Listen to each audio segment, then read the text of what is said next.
દરરોજ આપણા ઘરમાં પહોંચતું દૂધ માત્ર એક પીણું નથી, પરંતુ પોષણ, આરોગ્ય અને લાખો પરિવારોની આજીવિકાનો આધાર છે. વિશ્વભરમાં દૂધના મહત્વ અને ડેરી ઉદ્યોગના યોગદાનને ઉજાગર કરવા માટે દર વર્ષે 1 જૂને વિશ્વ દૂધ દિવસની ઉજવણી કરવામાં આવે છે. વધુ વિગતો સાથે જોઈએ આ ખાસ અહેવાલ. વિશ્વભરમાં 1 જૂને વિશ્વ દૂધ દિવસની ઉજવણી. વર્ષ 2001માં FAO દ્વારા ઉજવણીની શરૂઆત. ભારત વિશ્વના સૌથી મોટા દૂધ ઉત્પાદક દેશોમાંનું એક.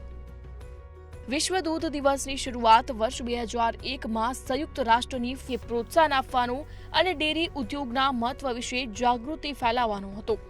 દર વર્ષે 1 જૂને વિશ્વના અનેક દેશોમાં આ દિવસની ઉજવણી કરવામાં આવે છે. દૂધને સંપૂર્ણ આહાર માનવામાં આવે છે કારણ કે તેમાં calcium, protein, vitamin D, vitamin B12 અને અન્ય જરૂરી પોષક તત્વો ભરપૂર પ્રમાણમાં હોય છે.